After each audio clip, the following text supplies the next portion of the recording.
brothers have done all their lives is write songs. And I think it's very important for new groups starting out today to nurture that. If you know anything about music history, you know Robin Gibb stands right at the top as one of the legendary voices behind the Bee Gees. For decades, millions of fans loved him for his timeless hits and massive success. But behind the scenes, Robin was keeping a private life completely hidden from the world. It wasn't until after his passing that family records and legal disclosures revealed a double life, exposing secret relationships, personal struggles, and a second family he kept hidden for years. So, what was the shocking truth Robin Gibb kept secret, and how did it finally come to light? Let's dive in. The boy who always knew he was meant for more. Before Robin Gibb became one of the unmistakable voices behind the Bee Gees, he was a quiet, intensely imaginative boy growing up in a family that had little idea they were raising future music legends. Born on December 22, 1949, in Douglas on the Isle of Man, Robin entered the world just 35 minutes before his fraternal twin, Maurice. The two brothers would become inseparable in music, while their older brother Barry completed the trio that would one day captivate millions. But long before the screaming fans and chart-topping records, the Gibbs were simply a family searching for a better life. Not long after Robin's birth, the family moved back to Manchester, where he grew up alongside Barry, Maurice, and his sister, Leslie. Years later, their younger brother Andy would join the family, creating one of music's most famous sibling lineups. Their childhood, however, was far from picture perfect. Robin and his brothers were known for getting into trouble, from petty burglary to setting small fires. Yet even then, Robin's mind appeared to be fixed on something much bigger. A neighbor from their early years on the Isle of Man later recalled a conversation she never forgot. Robin confidently told her that he and his brothers were going to become rich and start a band. It sounded like an impossible dream coming from a young boy with no fame, no fortune, and no connections. But Robin said it with complete certainty, almost as though he could already see the future unfolding.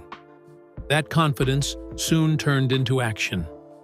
In 1955, after settling in Manchester, the brothers formed their very first group, the Rattlesnakes.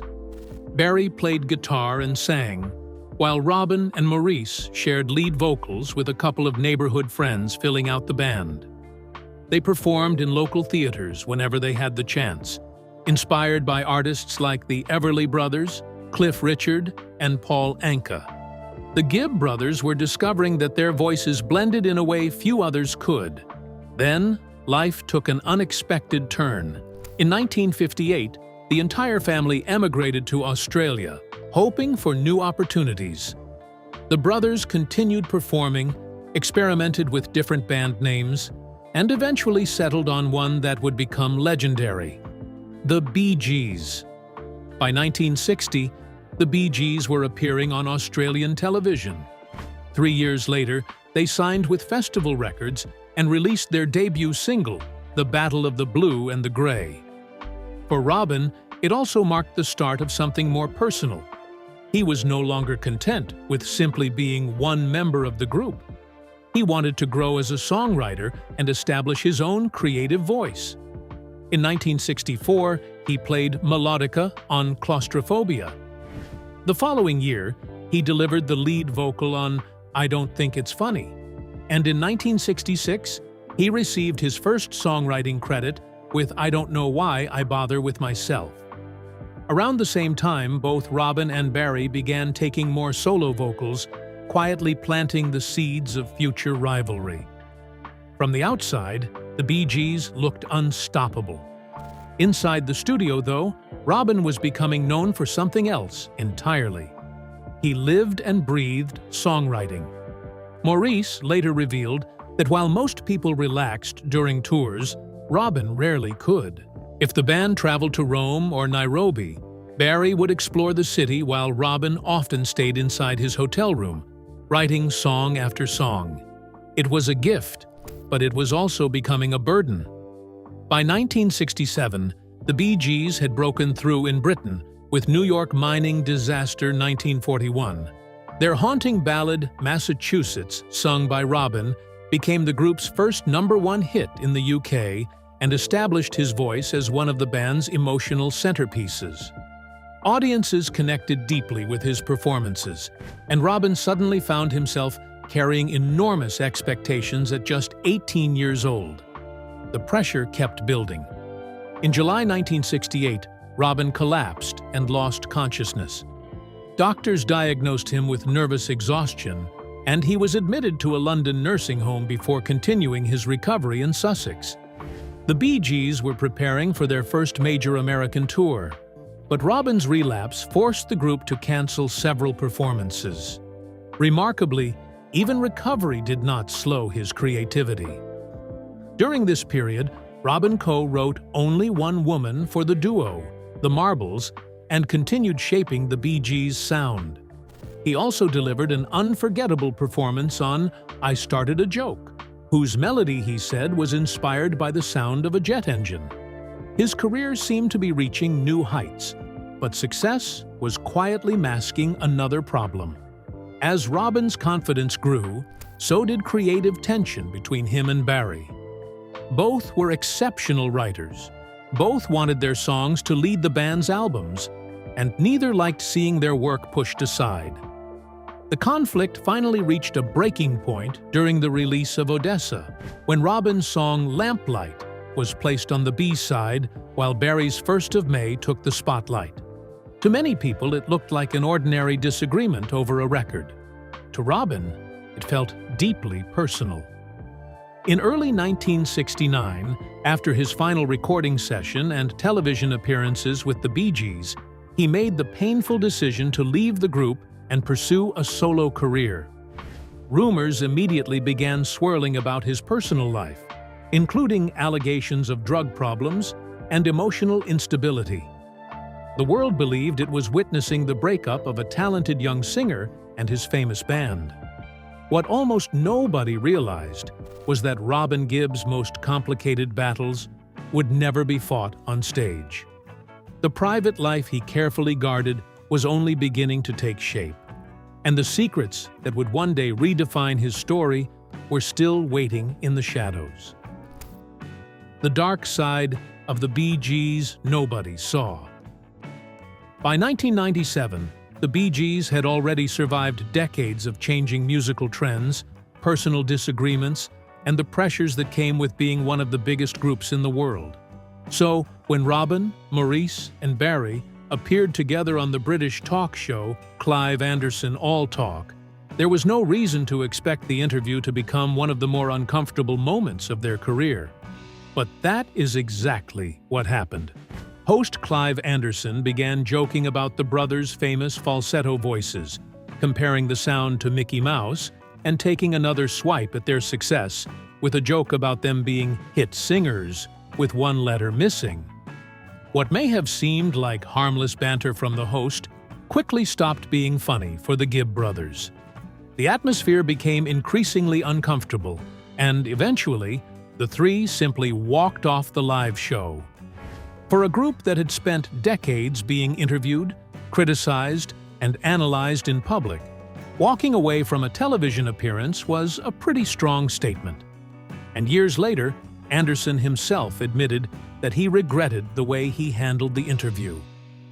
In a 2020 interview with The Spectator, he acknowledged that his jokes had gone too far, explaining that he had intended them to be playful, but failed to realize that his style of humor was not entertaining to everyone. Looking back, he described the interview as poor. But that awkward television appearance was only one small glimpse into the pressures surrounding the Gibb family. Behind the success, the brothers had also faced deeply painful experiences long before they became famous. In 2017, Barry revealed that when he was only 4 years old, a man had attempted to molest him. Barry said the man was eventually arrested, But the experience stayed with him for decades, particularly because he had been questioned by police as a very young child. And as the brothers grew older, other struggles followed them into adulthood. All three encountered drugs or alcohol in different ways. Maurice struggled with alcohol, Barry acknowledged using marijuana while writing music, and Robin developed a serious dependence on amphetamines.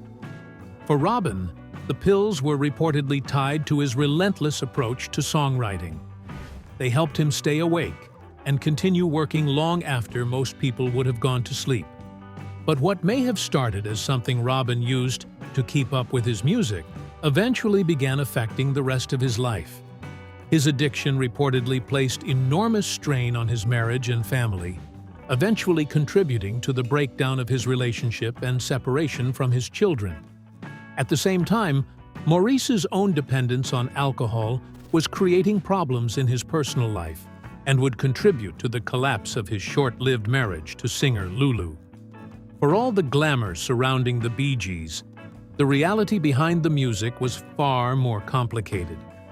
Their voices may have sounded effortless, but the lives behind those voices were anything but. And for Robin in particular, the consequences of the life he was living would eventually reach far beyond his career, exposing a private side of the singer that fans knew almost nothing about. Why Robin Gibb really left the Bee Gees.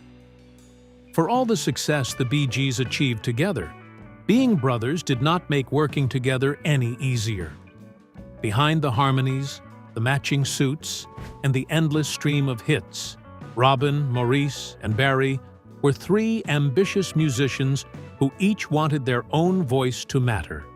And with Barry generally viewed as the group's frontman, while Robin was often praised as the stronger singer, it was only a matter of time before those competing ambitions began causing serious friction. By 1969, the tension had reached a breaking point. Robin later explained that the brothers had developed enormous egos as their success grew, with people around them constantly telling each brother that he was responsible for the group's achievements. Instead of bringing them closer together, the praise began creating separate camps within the band. Eventually, they simply stopped communicating. Robin decided to leave. At first, the move appeared to be exactly what he needed. He launched a solo career and quickly proved that he could succeed without the Bee Gees. His first major solo single, Saved by the Bell, climbed to number 2 in the UK and sold more than 1 million copies, earning a gold disc. Robin promoted the song across several countries, appearing on television, and building a career that seemed capable of standing on its own. He was not short of ambition either. Robin began working on new compositions, collaborating with other artists, exploring orchestral projects, and even writing material connected to Tom Jones. He was also working on a musical score and developing his own film project. For someone who had just walked away from one of the world's biggest groups, Robin seemed determined to prove that he had plenty left to say on his own. But there was one problem. The Bee Gees were struggling without him, too. By 1970, neither Robin's solo career nor the group's work was producing the kind of success everyone had expected. The experiment had made one thing painfully clear. Separating the Gibb brothers might have satisfied their individual pride, but musically, they were stronger together. So Robin returned. The reunion was not entirely straightforward at first, with the brothers initially recording without Barry. But before long, Barry was back as well, and the Bee Gees were officially together again. Their reunion immediately began producing results. Lonely Days climbed to number 3 on the US Billboard Hot 100, proving that the chemistry between the brothers had not disappeared. Then came the song that settled the argument once and for all. In 1971, the Bee Gees released How Can You Mend a Broken Heart, giving them their first US #1 single. Robin contributed to the song alongside Barry and sang lead vocals on its opening verse. It was almost ironic. The brothers had separated because each wanted to prove what they could accomplish individually, only to discover that their greatest strength had always been what happened when they worked together. But while Robin's professional life was finding its way back into place, his personal life was becoming increasingly difficult. His marriage to Molly Gibb had deteriorated badly, and by 1980, the couple were moving toward a bitter divorce. Robin's amphetamine addiction had placed enormous strain on their relationship, and the two had already been living largely separate lives. Molly wanted the marriage formally ended and wanted Robin kept away from their 2 children. What followed turned an already painful divorce into a legal nightmare. During the proceedings, Robin allegedly sent threatening messages to Molly's lawyers, at one point suggesting that he had arranged for them to be killed. One telegram reportedly contained a chilling warning that he had taken out a contract and that it was only a matter of time. The law firm took the threats seriously enough to contact the FBI, bringing an investigation into Robin's behavior. His own lawyers were then forced to reassure authorities that, despite his erratic behavior, he would not actually carry out the threats. Eventually, no charges were pursued after Molly and her attorneys chose not to press the matter. But the episode revealed just how far Robin's private struggles had spread. The singer, who could command an audience with a single note, was also battling addiction, family problems, and the consequences of decisions that could not simply be erased when the cameras stopped rolling. And although he had managed to return to the Bee Gees and rebuild his career, the personal turmoil surrounding him was becoming increasingly difficult to separate from the man the public thought it knew. The losses. Robin Gibb could never truly escape. Long before Robin Gibb would have to bury 2 of his brothers, he had already experienced the terrifying possibility of losing his own life. On November 5, 1967, Robin and his then-girlfriend Molly Hullis were traveling from Hastings to Charing Cross aboard the train involved in the Hither Green rail crash. The train derailed at high speed after a section of track fractured, killing 49 people and injuring dozens more. Robin and Molly survived with relatively minor physical injuries, but the experience stayed with him. Robin later recalled just how close he had come to being killed, describing how flying glass and debris had come dangerously close to him. Walking away from a disaster that claimed so many lives left a permanent impression on him, and the memory reportedly haunted him for years. He had survived something that could have ended his life in an instant, but decades later, it would be the deaths of the people closest to him that would leave an even deeper wound. The first would be his twin. Maurice Gibb died on January 12, 2003, at just 53 years old. He had gone to the hospital for surgery related to a blocked intestine, but during the operation, he suffered a heart attack.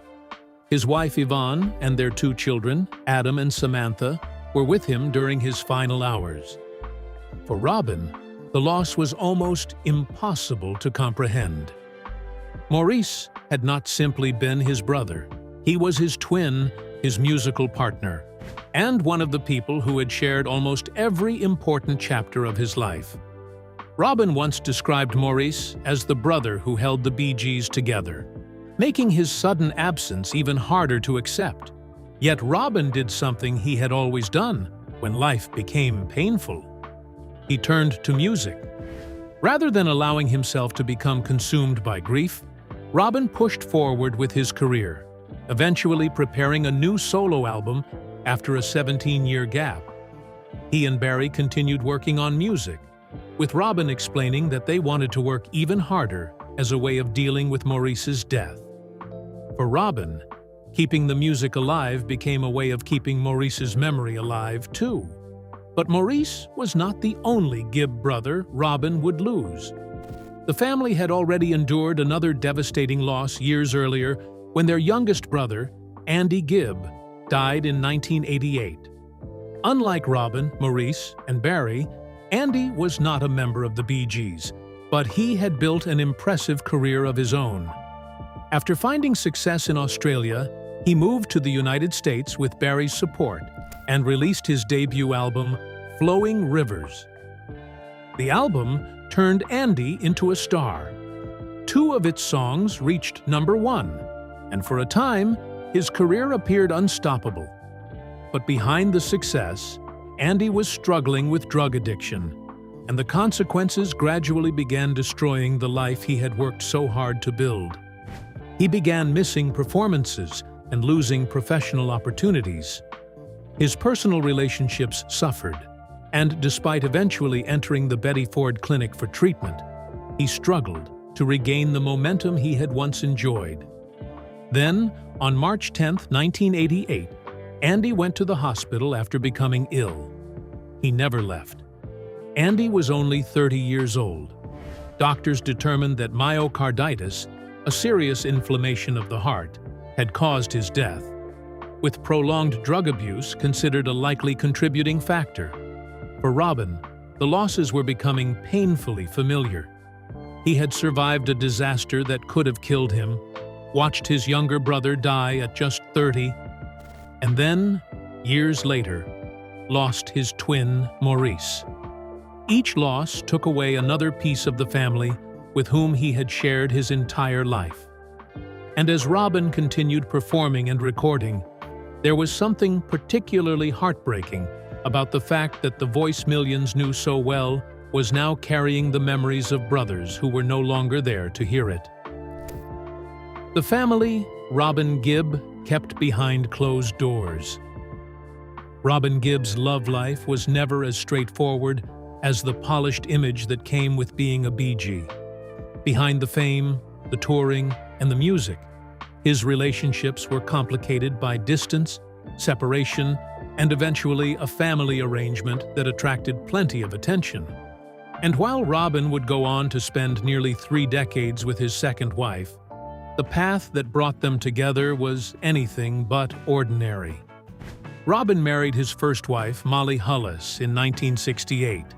She had worked as a secretary in the office of the Bee Gees' manager, Robert Stigwood, and the couple eventually had 2 children, Spencer, born in 1972, and Melissa, born in 1974.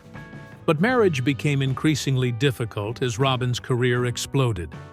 Soon after they married, Robin moved to America, while Molly remained behind with the children.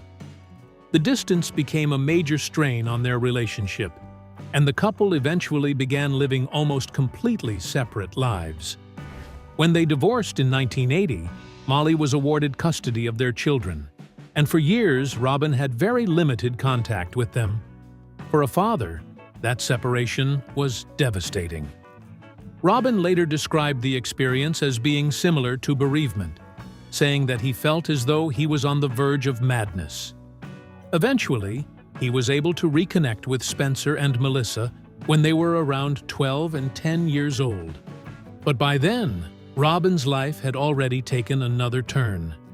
He had met the woman who would become his second wife. Robin met Dwina Murphy around 1980, reportedly through her cousin. At the time, Dwina was running a beanbag factory in London while pursuing her ambitions as an artist. The two quickly discovered that they had plenty in common, particularly their shared fascination with history, mythology, old buildings, and ancient churches. Their relationship developed into something much deeper, and they eventually married in 1985. Unlike Robin's first marriage, this one would last until his death in 2012. Together, Robin and Dwina had a son, Robin John, known as RJ, who was born in 1983. Their relationship was also far from conventional. The couple openly described their marriage as an open one, and Dwina was known for her relationships with women, while Robin continued to have relationships outside the marriage. For years, however, they remained deeply attached to one another. Those close to the couple described their bond as unusually strong, with some even calling them an example of a modern family. They were both artistic and open-minded, and despite the unconventional nature of their relationship, there was reportedly a genuine closeness between them. Then another relationship changed everything. When Robin was around 50, he began an affair with Claire Young, the couple's live-in housekeeper, who was 25 at the time. The relationship remained private for years, but eventually it produced a daughter, Snow Evelyn Robin Juliet Gibb, who was born in 2008. The revelation reportedly devastated Dwina. Despite the couple's open marriage, the circumstances surrounding Snow's birth were apparently far more difficult for Dwina to accept. Reports claimed that she was furious when the truth emerged, feeling deeply betrayed by what had happened under her own roof. And suddenly, Robin's already unconventional family became even more complicated. He now had 2 older children from his first marriage, a son with Dwina, and another daughter born from his relationship with their former housekeeper.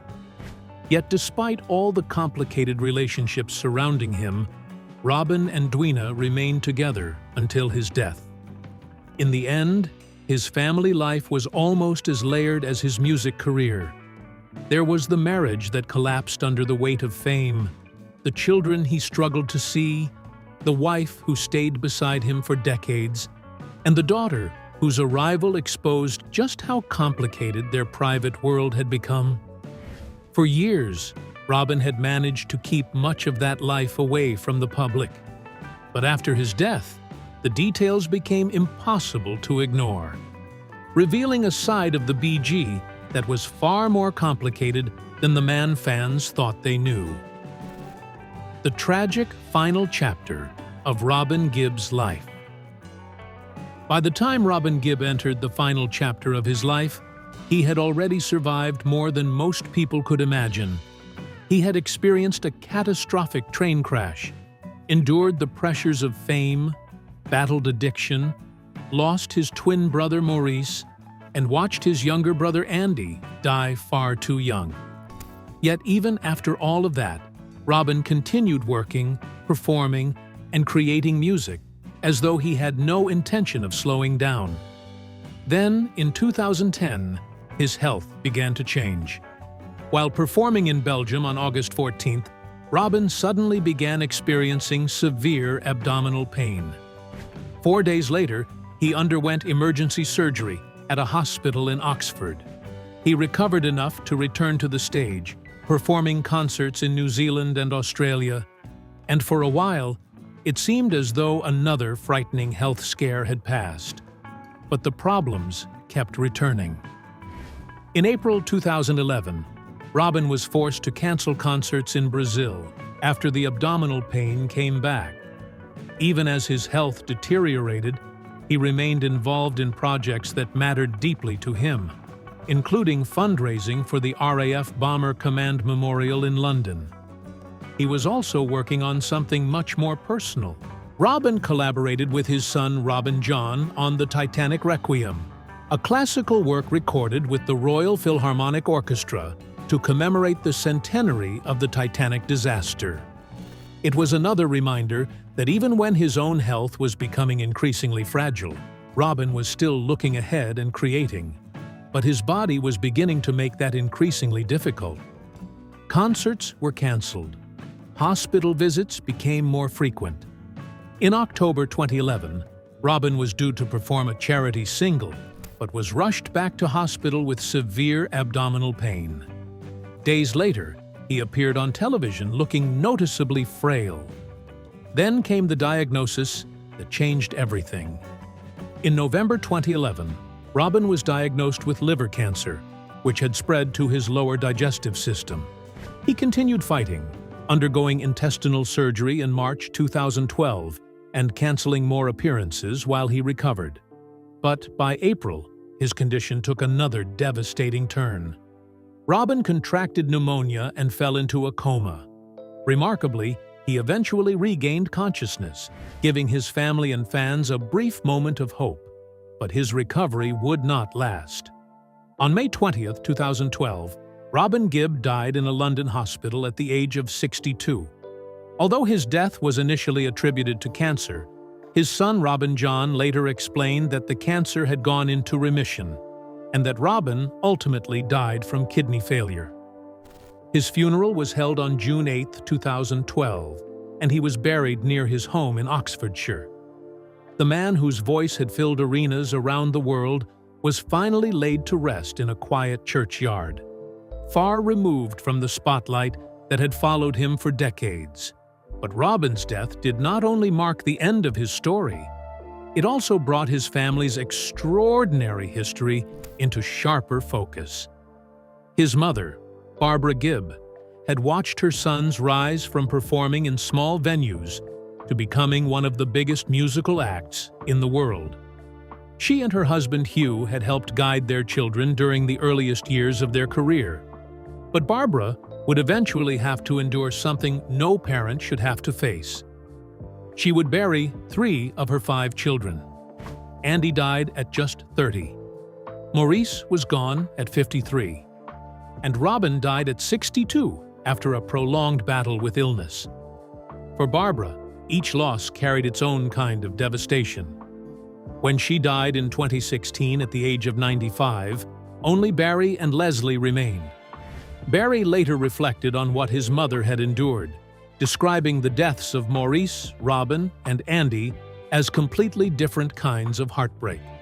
Maurice was gone within days, Robin endured a long illness, and Andy died when he was still only 30. And perhaps that is what makes Robin's story so haunting. He spent his life surrounded by fame, music, family, and success. Yet so much of what happened behind that public image remained hidden. The relationships, the struggles, the children, the addictions, and the losses all formed a private world that most fans never truly saw. And after Robin was gone, the pieces of that hidden life slowly began coming together, revealing just how different his private reality had been from the image the world knew. What Bee Gees song is your favorite till this very day? Share your thoughts with us in the comments below. Don't forget to like, share, and subscribe. Also, click the next video shown on your screen. You will enjoy it.